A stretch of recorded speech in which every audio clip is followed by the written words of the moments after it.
નમસ્કાર મિત્રો, શ્રી કૃપાલુ શૈક્ષણિક સંકુલ યુટ્યુબ ચેનલમાં આપનું હાર્દિક સ્વાગત છે। આવા જ એજ્યુકેશનલ વિડીયો જોવા માટે લાઇક, શેર અને સબસ્ક્રાઇબ કરવાનું ભૂલતા નહીં। નમસ્કાર, જય ભગવાન। કૃપાલુ શૈક્ષણિક સંકુલના જે વિડીયો લેક્ચર ચાલે એમાં ફરી આપ બધાનું સ્વાગત છે। આપણે લોકડાઉનના સમયમાં કંઈક ને કંઈક વિદ્યાર્થીઓને આપવાનો પ્રયત્ન કરીએ, આપ પણ મારા દીકરા બધા લેતા હશો એવી હું આશા રાખું છું। ગયા લેક્ચરમાં આપણે દ્રાવણો વિશે ચર્ચા જે કરી, બેઝિક કે ભાઈ દ્રાવણ કોને કહેવાય, દ્રાવણ કઈ રીતે બનાવી શકાય, આ દ્રાવણની અંદર કયા કયા પદો સમજવા જેવા છે, દ્રાવણ એટલે શું, દ્રાવણના પ્રકારો જોયા, એમાં સાંદ્રતા એટલે શું, સાંદ્રતાના એકમો જોયા, વગેરે વગેરે જેવી આપણે સરસ મજાની બધી માહિતી મેળવી છે। તો આજે પણ દ્રાવણને લગતા ત્રણ મહત્વના મુદ્દા મેં તમારી સામે રાખ્યા છે।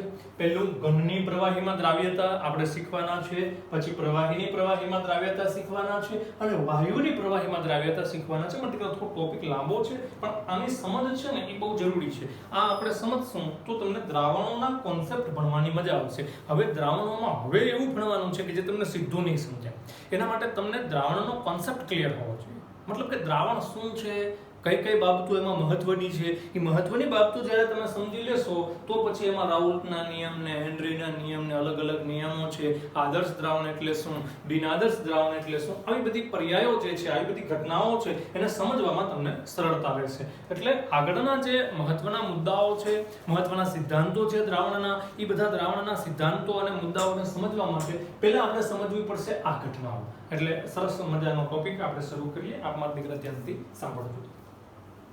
પ્રથમ આપણે જોશું કે ભાઈ ઘનની પ્રવાહીમાં દ્રાવ્યતા, એના વિશે થોડી ચર્ચા કરીએ કે ભાઈ ઘન પ્રવાહીમાં દ્રાવ્ય થાય તો શું થાય। તો એના માટે ધારો કે આપણે બધા પ્રેક્ટિકલ લેબોરેટરીમાં જઈએ અને સરસ મજાનું મારા દીકરા એક બીકર લઈએ। પ્રેક્ટિકલ લેબોરેટરીમાં આપણે બધા જઈએ, ત્યાં જઈને સરસ મજાનું એક કાચનું બીકર લઈએ અને કાચના બીકરમાં સપોઝ કે આપણે ડિસ્ટિલ વોટર, શુદ્ધ પાણી લઈએ। શું લઈએ છીએ? શુદ્ધ પાણી, ડિસ્ટિલ વોટર, DW, પણ હું અહીંયા લખી પાણી। ખરેખર કેમિસ્ટ્રીની ભાષામાં એને ડિસ્ટિલ વોટર કહેવાય, DW। અત્યારે પાણી છે, દ્રાવણ નથી। હવે ઘનની પ્રવાહીમાં દ્રાવ્યતા, તો પાણી આપણે લીધું એ પ્રવાહી છે।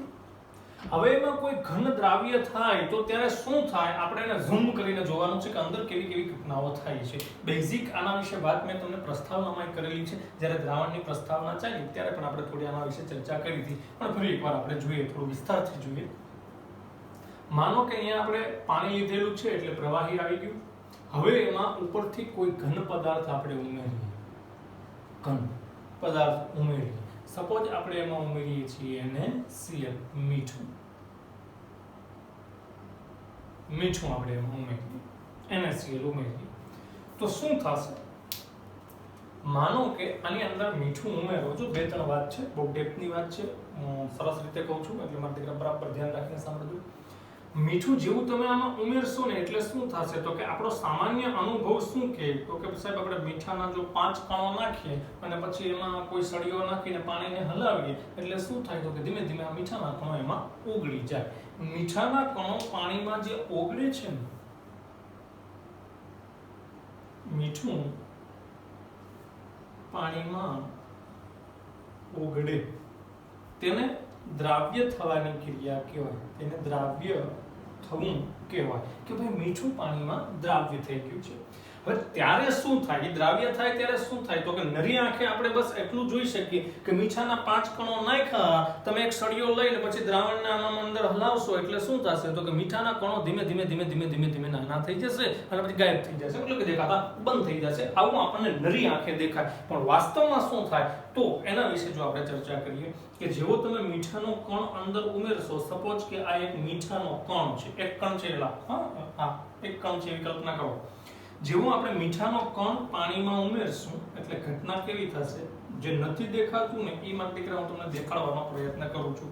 અહીંયા જે હવે હું વાત કરું ને નરી આંખે ન દેખાય। મીઠાનો કણ જેવો આપણે પાણીમાં ઉમેરીએ,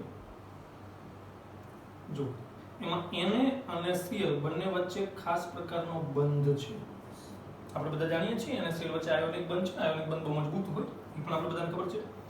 હવે જેવું આ અણુ અને અણુ કહી શકાય અથવા કણ કહી શકાય, તો એ જેવું આપણે પાણીની અંદર ઉમેરશું અણુને અથવા કણને એટલે શું થાય તો કે પાણીના અણુ છે ને એ Na ની ફરતે, આ પાણીના અણુ છે એ Na ની ફરતે અને Cl ની ફરતે ગોઠવાઈ જશે.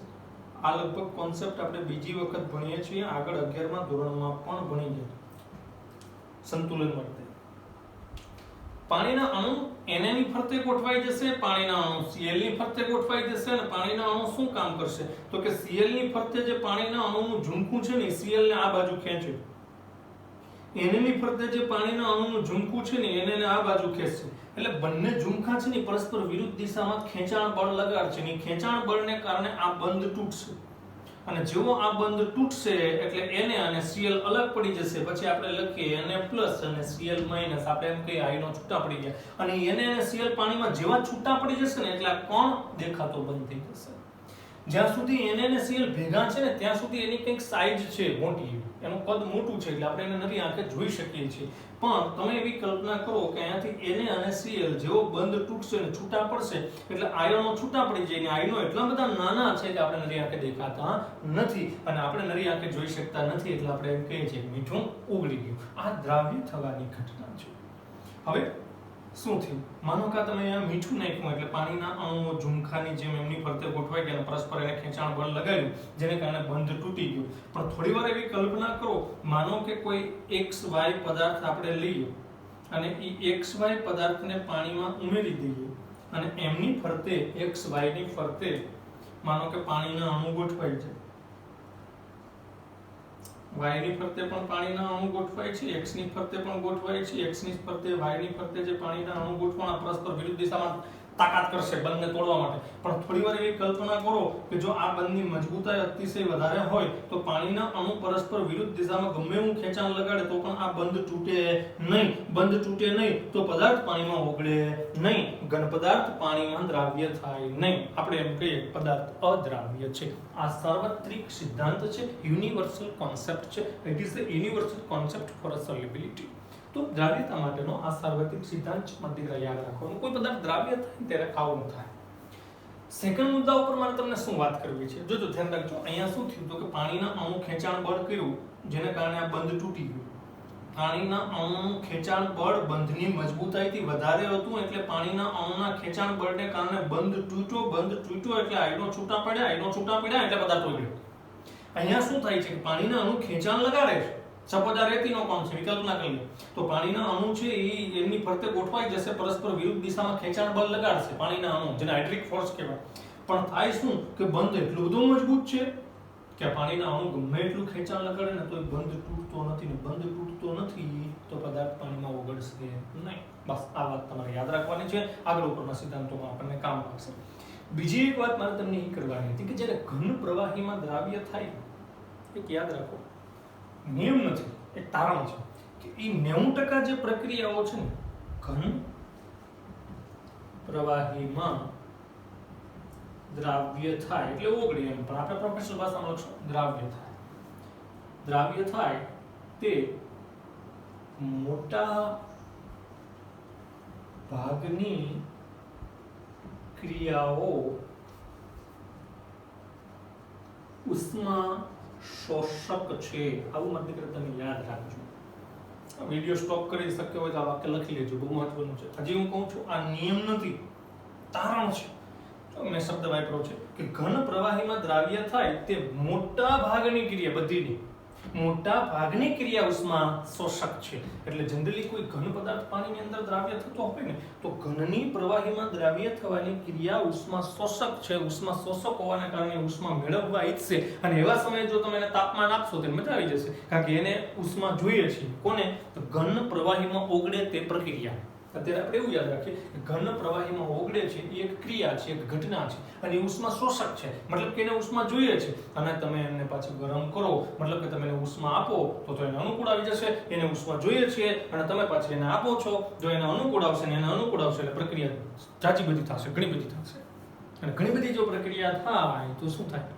ઘણી જ બધી પ્રક્રિયા થશે એટલે પદાર્થ આપણો વધુ ને વધુ દ્રાવ્ય થશે. એટલે તમને એવું પૂછવામાં આવે કે તાપમાનનો વધારો કરવામાં આવે તો ઘનની પ્રવાહીમાં દ્રાવ્યતા પર શી અસર પડે છે?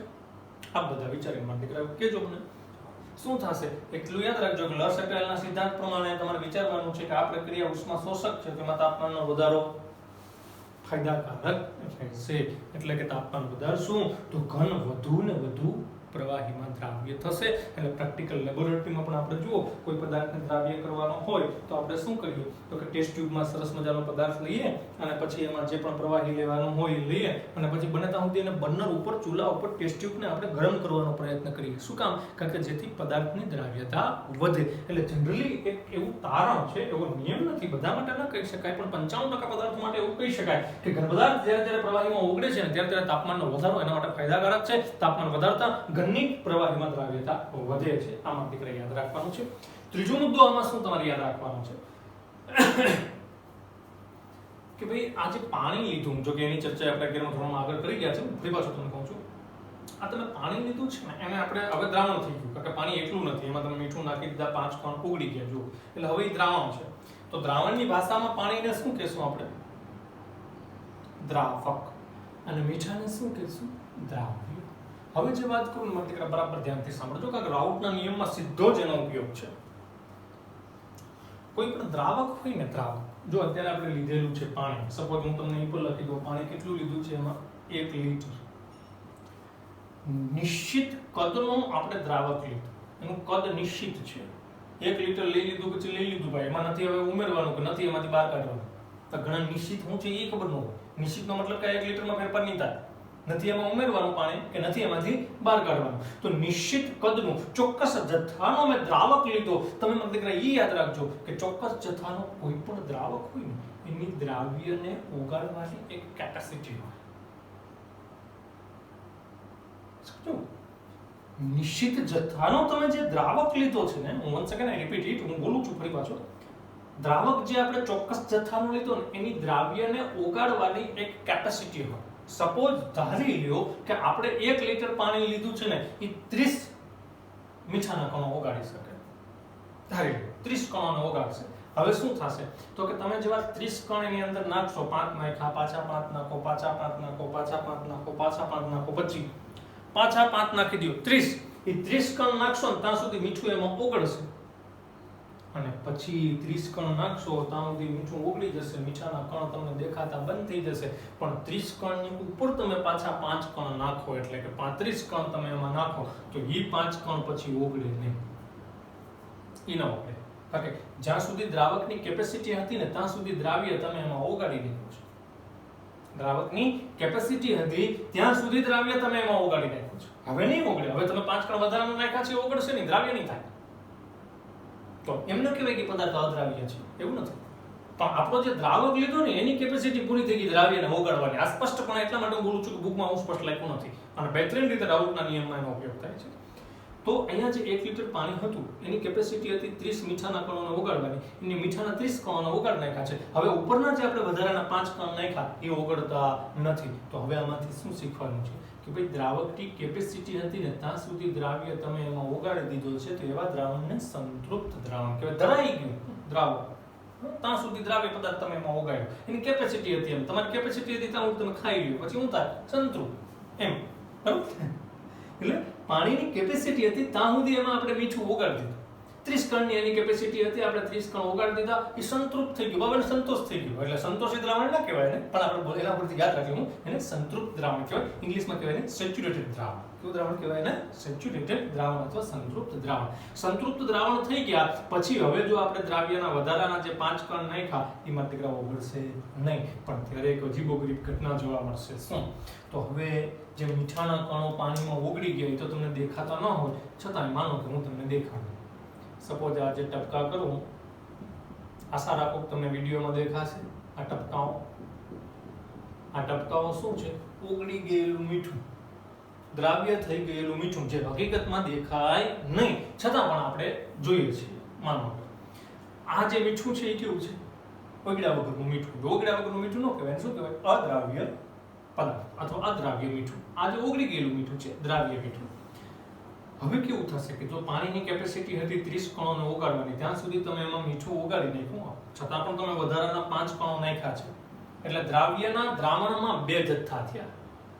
દ્રાવ્યના મીઠાના દ્રાવ્ય એટલે મીઠું, એના દ્રાવણમાં મતલબ બે જથ્થા થયા. હું અહીંયા લખું છું, આ છે ને દ્રાવ્ય છે, એટલે કે ઓગળી ગયેલો દ્રાવ્ય, ઓગળેલો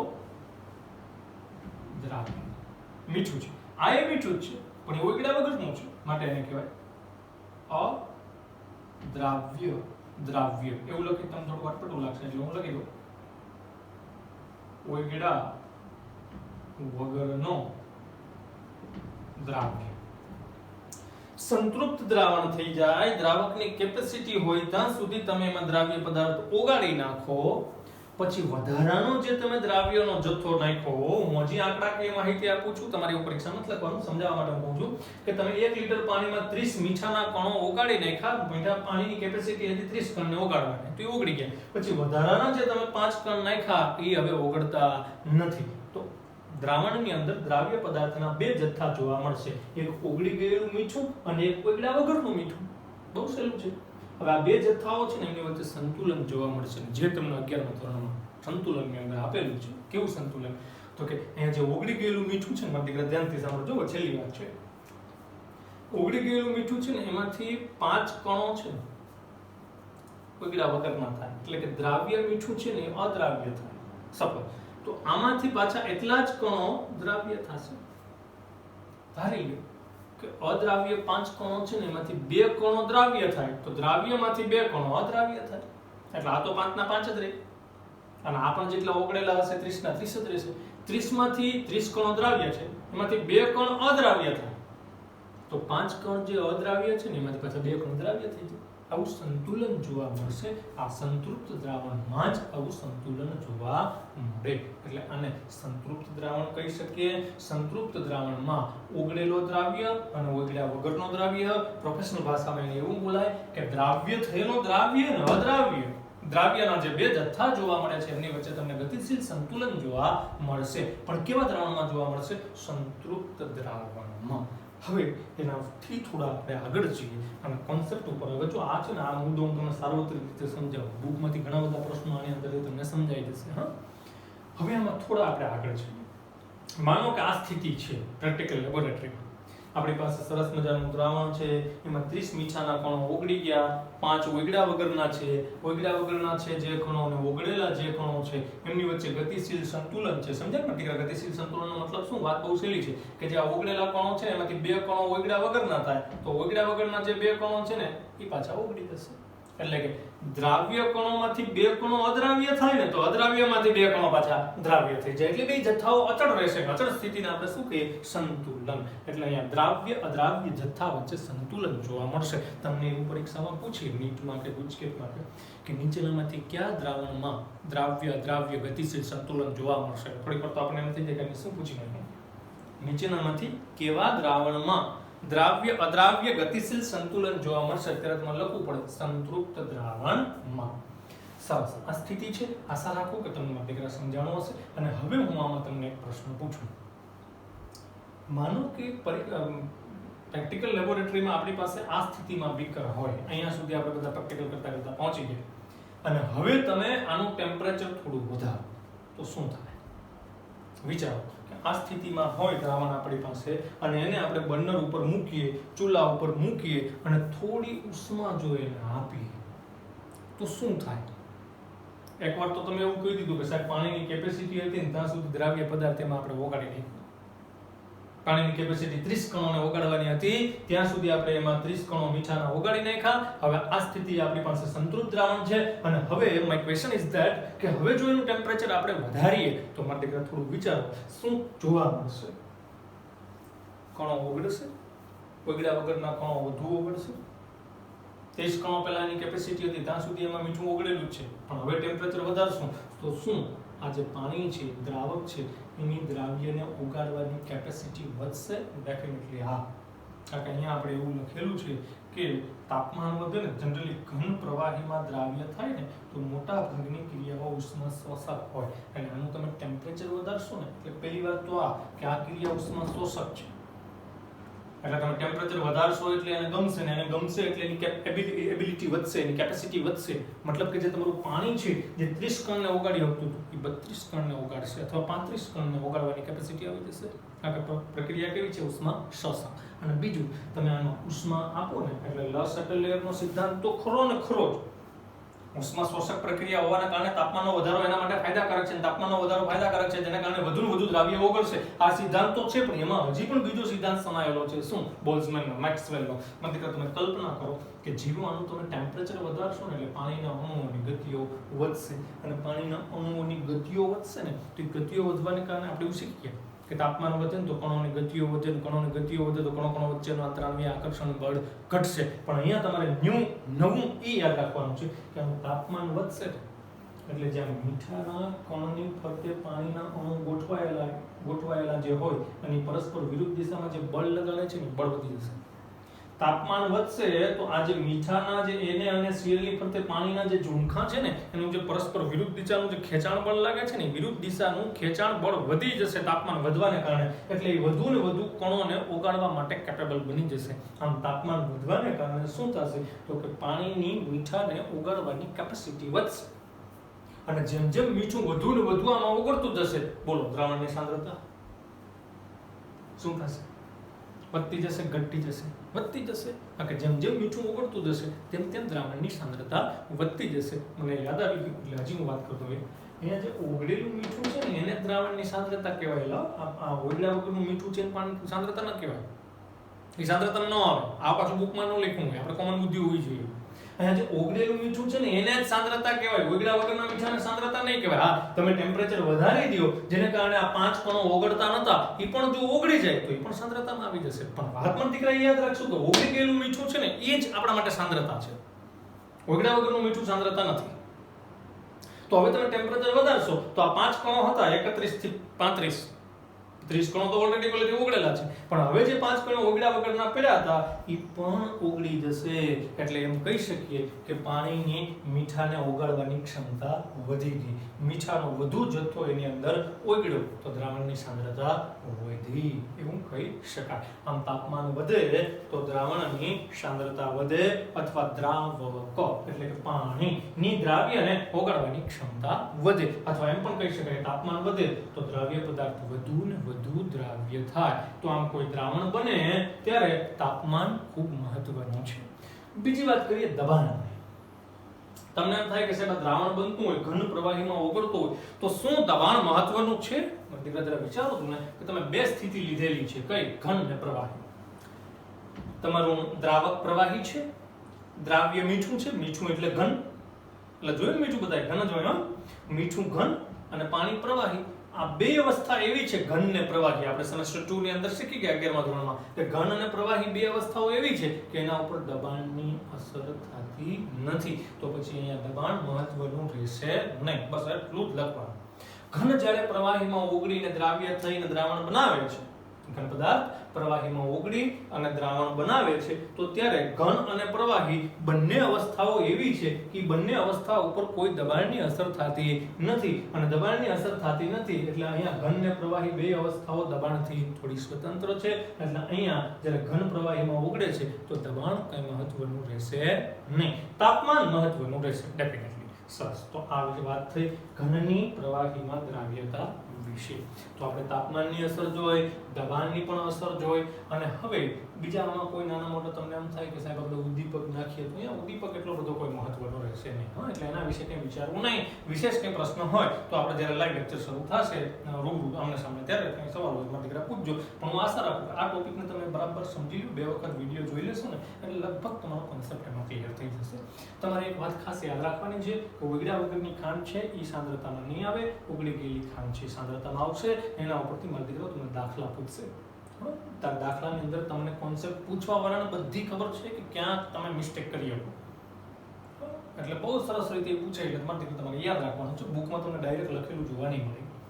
બીજી વાત તમારે યાદ રાખવાની છે કે તાપમાન વધે એટલે દ્રાવ્ય પદાર્થની દ્રાવ્યતા વધે. ત્રીજું તમારે યાદ એ પણ રાખવાનું છે કે આવું સંતુલન ક્યારે જોવા મળશે દ્રાવ્ય અદ્રાવ્ય જથ્થાઓ વચ્ચેનું? તો કે જ્યારે સંતૃપ્ત દ્રાવણ હોય ને ત્યારે જ એમાં સંતુલન જોવા મળશે.